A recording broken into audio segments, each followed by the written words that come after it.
कृष्णम जी, फिर वही मुहावरा बोलूंगी जो सुबह से हम लोग बोल रहे हैं और जो आप में नाराजगी लाएगा, लेकिन 2 आउट ऑफ 150 ऐसा स्कोर करने पर क्या सीख मिलती है? अंजना जी, सीख ये मिलती है कि इस देश के अंदर सियासत का जो आधार था वो विकास, सद्भावना, शख्सियत, आइडियोलॉजी, विचारधारा, ये सब हुआ करता था, लेकिन अब वो सब खत्म होता जा रहा है और अब इस देश में एक नई सियासत शुरू हो चुकी है। और सवाल ये है कि बीजेपी वहाँ जीती है।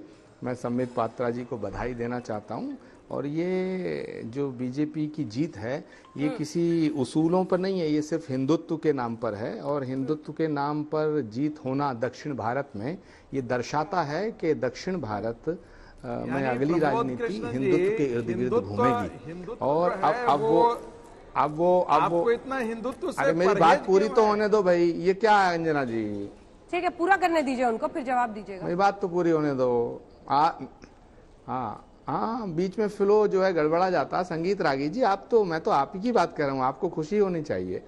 इस देश में अंजना जी ये बहुत ही बड़ा एक चेंज है कि अब जो हिंदुओं को गाली देगा वो भी जीतेगा और जो मुसलमानों को गाली देगा वो भी जीतेगा।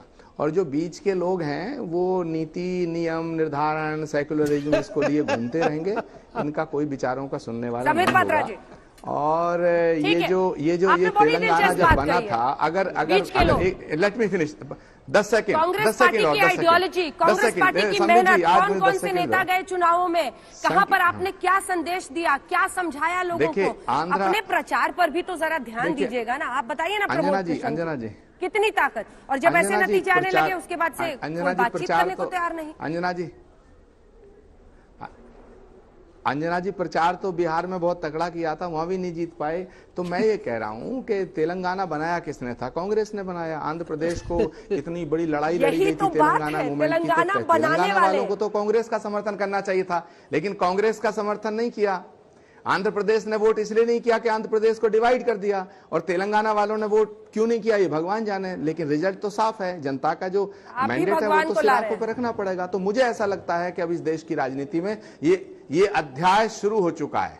अब ये अध्याय शुरू हो गया और उत्तर भारत से दक्षिण भारत में ये प्रवेश कर चुका है। तो वारिस पठान साहब को बधाई और संबित पात्रा जी को बधाई। जल्दी से संबित जी, आप हाथ उठा रहे थे बोलने के लिए। लगता अंजना जी, दो चीजें। अंजना जी, विद ऑल ड्यू रेस्पेक्ट, आज बहुत बड़ी हिम्मत, तो बधाई देता हूं पहले आचार्य प्रमोद कृष्णन को कि जहां कांग्रेस के प्रवक्ता नहीं आए वहां आचार्य जी कम से कम मोर्चा संभालने तो आए, ये कोई कम बात नहीं है। और देखिए, उन्होंने कहा कि हम तो वो बीच वाले हैं, हमारा क्या होगा, एक तरफ तो बीजेपी है, दूसरी तरफ तो ये हैं, हम तो बीच वाले हैं। देखिए, मैं हमेशा कहता हूं, जो ना मंदिर दौड़ पाए, जो ना मस्जिद दौड़ पाए, वो बीच ही सरयू नदी में ही खत्म होगा। क्यों? आप तो दत्तात्रेय गोत्र के महान हिंदू हैं, आप तो शिव भक्त हैं, आप तो कोर्ट के ऊपर जनेऊधारी हैं। कहां चला गया वो सब? तुरंत कोर्ट के ऊपर जनेऊ पहन के आपको मैदान में उतरना था, मगर मैदान में भी नहीं उतरे आप। देखिए, अभी एक बहुत बड़ी बात कही आचार्य जी ने कहा तेलंगाना में हमें वोट क्यों नहीं मिला ये अब भगवान जाने। मगर देखिए, 2014 से हम इंट्रोस्पेक्ट करेंगे, उसके बाद 4 लोग छोड़ के चले गए क्योंकि इंट्रोस्पेक्ट नहीं हुआ। फिर 2019 में हम इंट्रोस्पेक्ट करेंगे, फिर 4 लोग छोड़ के चले गए, इंट्रोस्पेक्शन नहीं हुआ। उसके बाद ये G23, कोई गैंग 23 है, उन्होंने चिट्ठी लिखा हमारे को अध्यक्ष दो, फिर उनके ऊपर नकेल कसा गया। अब भगवान के ऊपर छोड़ दिया गया है कि भगवान जो आप करेंगे वही सही है। तो फिर हम लोग को गाली क्यों दे रहे हैं? आपको भगवान हरा रहे हैं तो ये भारतीय जनता पार्टी के ऊपर ठीकरा क्यों फोड़ रहे हैं? अब भगवान के दरबार में ही जाइए, मंदिर में जाके भगवान को बोलिए, हमें गाली मत दीजिए। ठीक है, नमस्कार, मैं हूं अंजना ओम कश्यप। हमें उम्मीद है ये वीडियो आपको पसंद आया होगा। लेटेस्ट खबरों के लिए यूं ही देखते रहिए आज तक, और इस वीडियो के पसंद आने पर लाइक, शेयर एंड सब्सक्राइब करना ना भूलें।